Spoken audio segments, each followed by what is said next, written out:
आज के इस वीडियो में मैं बात करने वाली हूँ कि अगर आपकी प्रेगनेंसी का 7 मंथ, 8 मंथ या फिर 9 मंथ चल रहा है तो किस तरह की परेशानियाँ आती है और उन सारी परेशानियों से हम खुद को कैसे बचा सकते हैं और अपने बच्चे को बिल्कुल सेफ्टी तरीके से रख सकते हैं, क्योंकि बच्चे को सेफ्टी रखना ये पूरी तरीके से जो प्रेग्नेंट लेडी होती है उनकी ही पर्सनल जिम्मेदारी होती है। तो गाइस चलिए मैं वीडियो को स्टार्ट कर रही हूँ। Welcome back to my channel. मैं हूँ श्वेता और मैं इस चैनल पे आप सभी के साथ अपनी प्रेगनेंसी डिस्कस करती हूँ। गाइस मैं कोई डॉक्टर नहीं हूँ, मैं एक एक्सपीरियंस मॉम हूँ, तो उन्हीं सारी चीज़ों को आप सभी के साथ मैं शेयर करती हूँ। अब गाइस हम यहाँ पे बात करेंगे कि 7, 8 या 9 मंथ अगर आपका चल रहा है तो आपका जो होने वाला बेबी है उसका वज़न जो है वो बहुत अच्छे तरीके से इम्प्रूव हो रहा है, वज़न काफ़ी अच्छा जा रहा है। तो ये जो टाइम होता है इस टाइम आपको बहुत अच्छी डाइट लेने की ज़रूरत होती है। वैसे तो प्रेगनेंसी के 1 से 9 मंथ के बीच ही अच्छी डाइट लेनी चाहिए, लेकिन ये जो है कुछ एक्स्ट्रा घी वगैरह ये सारी चीज़ें जो हमारी सासू माँ होती है, हमारी माँ होती हैं, जो सारी चीज़ें बताती हैं वो हमें ज़रूर फॉलो करना चाहिए क्योंकि उन्होंने इन सारी चीज़ों को एक्सपीरियंस किया है। मैंने खुद ने फॉलो किया है, इसलिए मैं आप सभी को इन सारी चीज़ों के लिए बोलती हूँ। अब यहाँ सबसे बड़ी परेशानी क्या क्या आती है एक प्रेग्नेंट लेडी को? सबसे ज़्यादा जो होता है आपका वज़न बढ़ने लगता है, आपका पेट बहुत ज़्यादा निकलने लगता है और वज़न जो है वो 10 से 15 केजी के अराउंड आपका बढ़ जाता है हर प्रेग्नेंट लेडी का।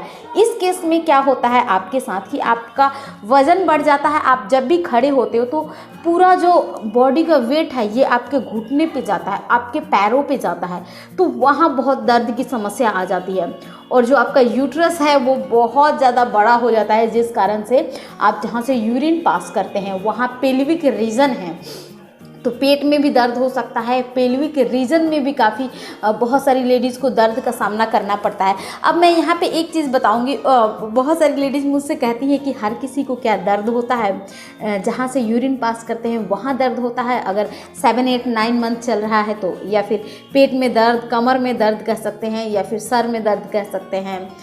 कई बार पैर के एक पैर में ज़्यादा दर्द होता है, ये समस्या आ जाती है। कई बार गर्दन में दर्द, घुटने में दर्द होता है, पीछे की जो रीढ़ की हड्डियाँ होती हैं उनमें भी एक दर्द बना होता है और हम कंप्लीट नींद नहीं ले पाते हैं बिकॉज जो हमारा बॉडी है वो बैलेंस नहीं होता है।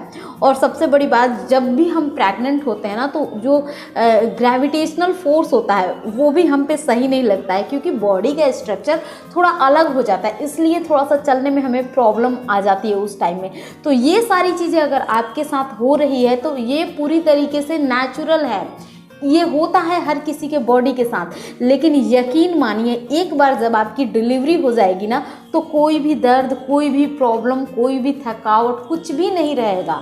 हर चीज़ें अपने आप ही सडन सा सही हो जाएगा। डिलीवरी होने के 1 या 2 दिन के बाद से बस कुछ भी नहीं रहता ये सारी चीज़ें।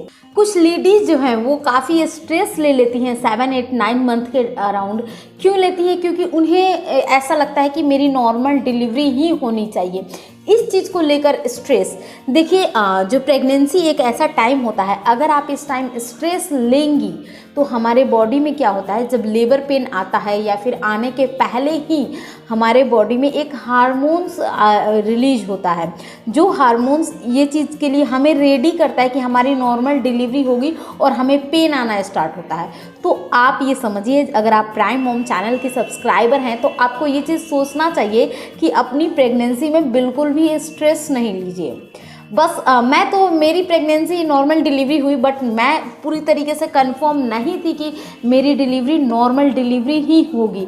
बट मैंने अपनी डाइट, जितनी भी चीज़ें अलग अलग होती हैं नॉर्मल डिलीवरी के कंडीशंस की, वो सारी चीज़ें मैंने बैलेंस की हुई थी। देखिए नॉर्मल डिलीवरी कई बार हमें खुद पर डिपेंड करता है हमारी नॉर्मल होगी कि नहीं, कई बार हमारे डॉक्टर पर भी डिपेंड करता है।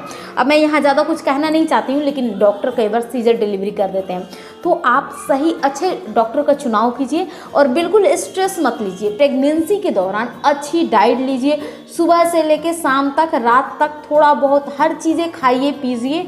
और थोड़ा सा कुछ लोग ऐसा बोलते हैं कि स्पाइसी खाना थोड़ा खाना चाहिए अगर आपका 9 मंथ स्टार्ट हो गया है, उससे नॉर्मल डिलीवरी के चांसेस होती है। बट मेडिकल साइंस इस चीज़ को नहीं बोलता है, लेकिन कुछ लोग बोलते हैं।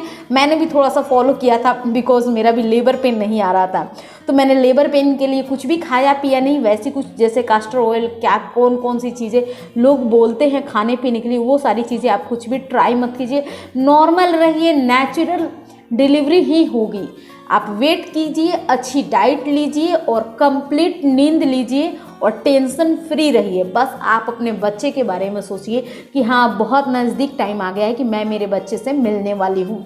Thanks for watching. मिलती हूँ ऐसे ही किसी नई वीडियो के साथ। तब तक आप मुझे कमेंट्स कर सकते हैं कौन से टॉपिक पे आपको न्यू वीडियो चाहिए।